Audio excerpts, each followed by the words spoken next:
प्यारे बंधुओं, भैया बहनों, प्रिय छात्रों, आइए आज हम लोग परमाणु त्रिज्या क्या होती है और उसकी कार्यकारी परिकल्पनाएं कौन कौन सी हैं, परमाणु त्रिज्या को हम कैसे परिभाषित कर सकते हैं, परमाणु त्रिज्या कैसे छोटी और बड़ी होती है, उसके आधार पर हम समझ करके बताते हैं कि किस तरह से आप परमाणु त्रिज्या को परिभाषित कर सकते हैं।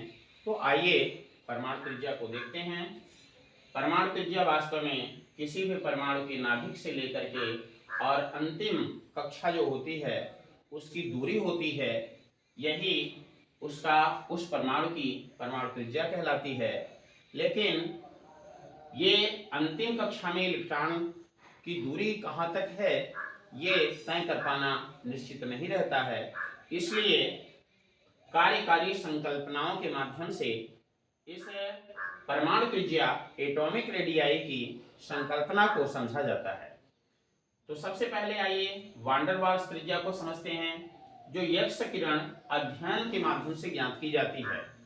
एक्स रेज के माध्यम से अध्ययन किया जाता है परमाणु त्रिज्या कहां से कहां तक की है और उसके आधार पर स्पष्ट किया जाता है। तो सबसे पहले हम लोग वान डेर वाल्स त्रिज्या को समझते हैं। वान डेर वाल्स त्रिज्या में कहा जा रहा है ठोस अवस्था में किसी एक तत्व के दो निकटतम अणुओं के नाभिकों के बीच की दूरी का आधा भाग वान डेर वाल्स त्रिज्या कहलाता है। क्या कहा गया? तो एक एक शब्द पर ध्यान अगर दें, ठोस अवस्था में, ठीक है, यानी गैसों के लिए यहाँ पर बातें नहीं हो रही हैं। ठोस अवस्था में जो धातुएं या अधातुएं रहती हैं उनके लिए कहा जा रहा है, ठीक है।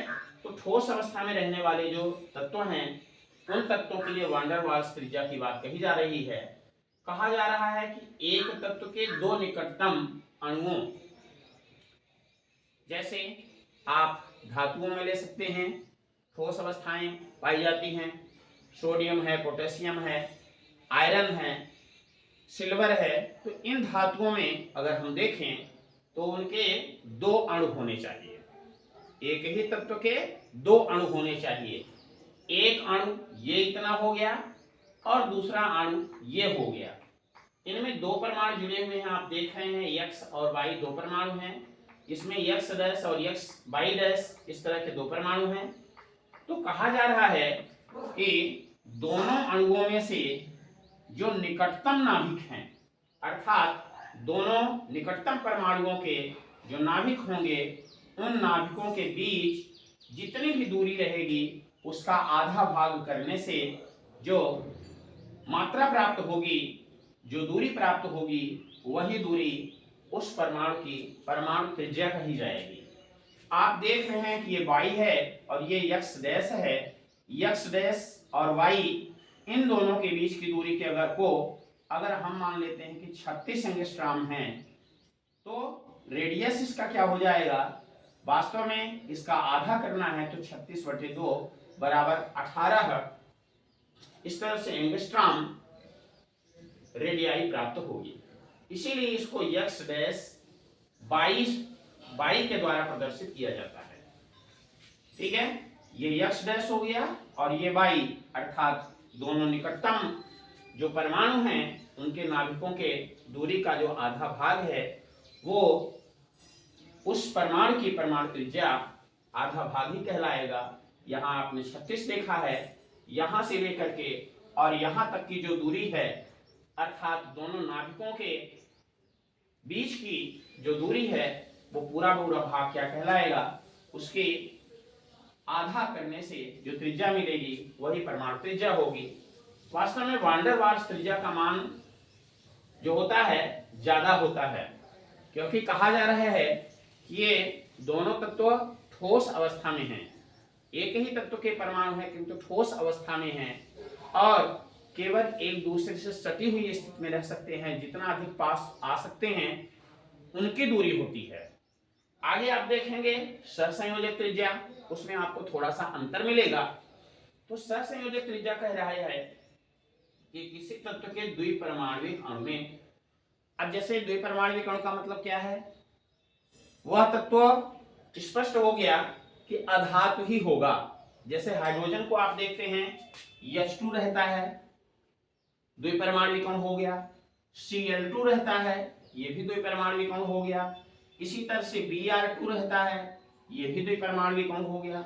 तो इसमें कहा जा रहा है कि वो द्विपरमाणविक अणु होना चाहिए, अर्थात अधातुएं होंगी।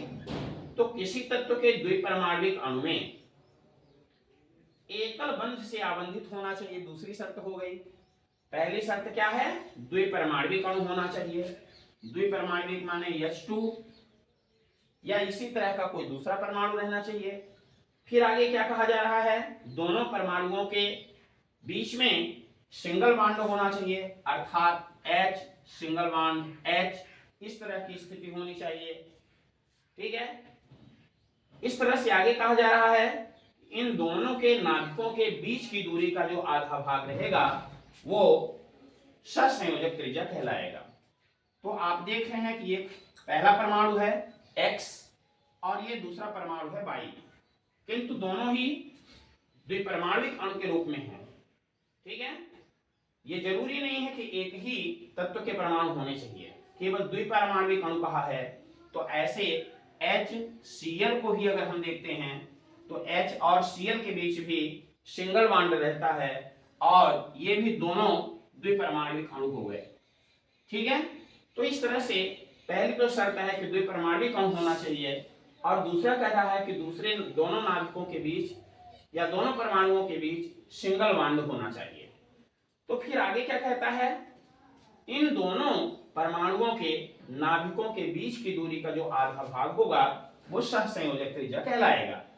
तो ये पहले परमाणु का नाभिक, ये दूसरे परमाणु का नाभिक, यहां से यहां तक की कुल दूरी मान लेते हैं कि 36 एंगस्ट्रॉम अगर रेडियाई के रूप में आ रहा है। ठीक है, तो इसका आधा करना है, इसका हमें आधा करना है, अर्थात 36/2, तो कुल मिलाकर के क्या आ जाएगा? 18 एंगस्ट्रॉम, और यही सहसंयोजक त्रिज्या कहलाएगा। कहा जा रहा है कि सहसंयोजक त्रिज्या जो होती है बड़ी होती है और वान डेर वाल्स त्रिज्या छोटी होती है। ठीक है, वान डेर वाल्स त्रिज्या बड़ी है, सहसंयोजक त्रिज्या छोटी है। कारण क्या बताते हैं? कहते हैं कि जब दो परमाणु आपस में क्रिया करते हैं और सहसंयोजक बंध बनाते हैं तो दोनों परमाणु के बीच दूरी घट जाती है और इस हिसाब से जो सहसंयोजक त्रिज्या होती है वो छोटी हो जाती है।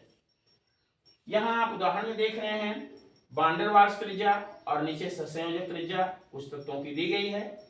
उदाहरण में पहले हाइड्रोजन लिया गया तो इसकी दी है 1.20 एंगस्ट्रॉम में और इसकी सहसंयोजक त्रिज्या हाइड्रोजन की है 0.30 एंगस्ट्रॉम या 30 एंगस्ट्रॉम। नाइट्रोजन की अगर हम चर्चा करते हैं तो वान डेर वाल्स त्रिज्या 1.50 और सहसंयोजक त्रिज्या 0.74 एंगस्ट्रॉम होती है। ऑक्सीजन की अगर हम बात करें तो वान डेर वाल्स त्रिज्या 1.40 है जबकि सहसंयोजक त्रिज्या 0.74 एंगस्ट्रॉम है। फ्लोरीन की अगर हम चर्चा करें तो वान डेर वाल्स त्रिज्या 1.35 जबकि सहसंयोजक त्रिज्या 0.72 एंगस्ट्रॉम होती है।